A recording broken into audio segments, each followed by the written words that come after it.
Selamat pagi Bu Kiki dan teman-teman. Hari ini kelompok kami akan mempresentasikan tentang perjanjian kerja. Perjanjian kerja memiliki banyak pengertian dari berbagai sudut pandang. Contohnya menurut pasal 1 angka 14 UU nomor 13 tahun 2003 tentang ketenagakerjaan. Perjanjian kerja itu adalah perjanjian antara pekerja yang melamar dengan pengusaha atau pemberi kerja yang memuat syarat-syarat kerja, hak dan kewajiban kepada para pihak. Menurut pasal 56 ayat 1 Undang-Undang Ketenagakerjaan, perjanjian kerja dapat dibuat secara tertulis atau lisan. Perjanjian kerja yang dibuat secara lisan hanya untuk perjanjian kerja waktu tidak tertentu atau PKWTT dan harus disertai dengan surat pengangkatan. Sementara untuk perjanjian kerja waktu tertentu atau PKWT wajib dibuat secara tertulis. Contoh PKWT adalah pekerjaan yang hanya ada secara musiman. Misalnya, pekerja hotel yang dipekerjakan pada saat musim liburan seperti libur sekolah atau hari besar, dan jasa pemandu, dan juga pekerja pada kegiatan olahraga besar seperti Asian Games. Terdapat 4 syarat perjanjian kerja. Yang pertama, adanya kesepakatan kehendak. Yang kedua, wewenang atau kecakapan berbuat menurut hukum. Yang ketiga, objek atau perihal tertentu. Yang keempat, kausa yang diperbolehkan atau halal atau ilegal. Yang pertama, adanya kesepakatan kehendak. Suatu pihak tidak dapat mengakui adanya suatu perjanjian bila pihak lain tidak menyepakati adanya perjanjian tersebut. Kesepakatan ini bermakna bahwa isi dari perjanjian yang dibuat telah diketahui dan sesuai dengan keinginan kedua pihak. Suatu perjanjian adalah adanya keinginan secara bebas, yaitu tanpa paksaan ataupun penipuan. Apabila yang terjadi malah sebaliknya, maka perjanjian tersebut menjadi tidak sah dan menjadi sebuah perjanjian yang cacat dan dapat dibatalkan. Yang kedua, wewenang atau kecakapan berbuat menurut hukum. Contohnya adalah orang yang belum dewasa. Hukum ketenagakerjaan mensyaratkan batasan usia anak yang boleh dipekerjakan yaitu usia antara 13 sampai dengan 15 tahun untuk melakukan pekerjaan ringan sepanjang tidak mengganggu perkembangan fisik, mental, dan sosial. Pasal 69 ayat 1 Undang-Undang Ketenagakerjaan, serta beberapa ketentuan lain mengenai batasan usia anak. Mengenai kriteria anak, Undang-Undang Perlindungan Anak menyebutkan bahwa anak adalah seseorang yang belum berusia 18 tahun. Selama tidak ada peraturan perundang-undangan yang melarang, setiap orang berhak mengadakan suatu perjanjian kerja. 3. Objek perihal tertentu. Suatu kontrak haruslah berkenaan dengan hal tertentu yang jelas dan juga dibenarkan oleh hukum. Hal tersebut ada dalam pasal 1332 dan 1333 KUH Perdata.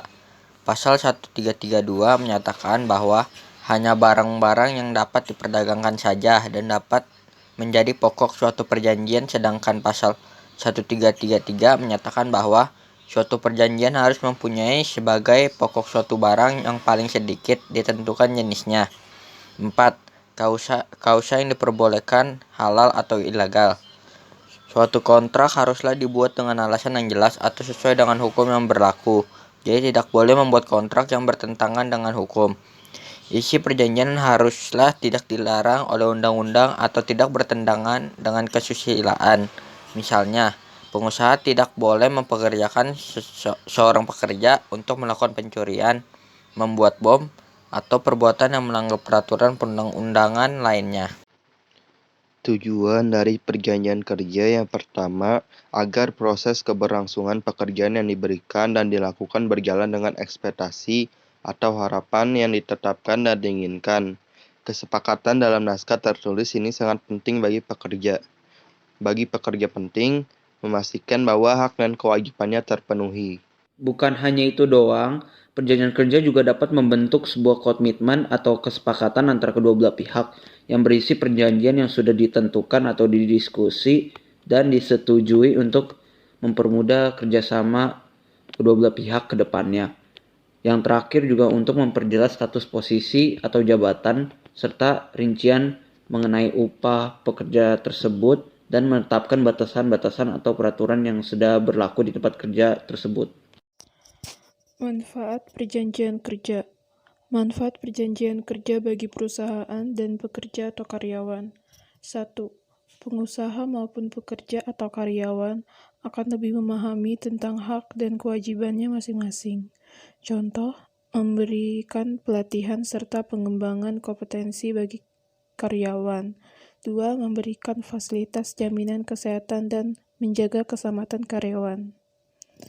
Selain itu, mengurangi munculnya perselisihan hubungan ketenagakerjaan atau hubungan industrial sehingga dapat menjaga kelancaran proses produksi dan peningkatan usaha.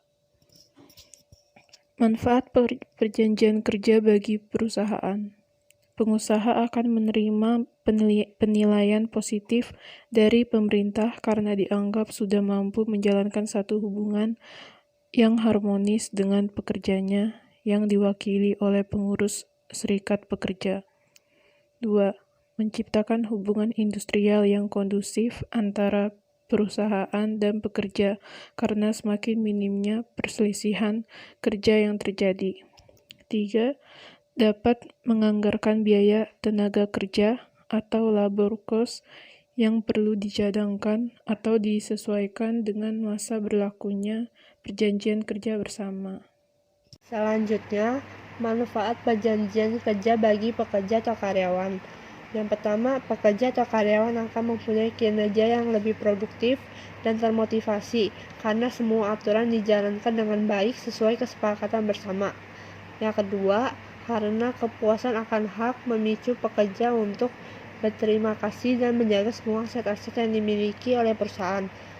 Maksudnya dari semua aset-aset yang dimiliki oleh perusahaan itu, dalam hal ini pekerja-pekerja sebagai aset dari perusahaan.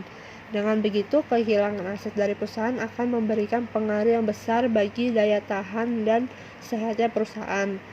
Nah, dengan adanya perjanjian kerja bersama ini, hubungan industrial yang harmonis, dinamis, dan berkeadilan dapat tercapai. Karena itulah pembuatan perjanjian kerja bersama sangat disarankan oleh pemerintah. Sekian presentasi dari kelompok kami. Maaf apabila ada kesalahan. Terima kasih.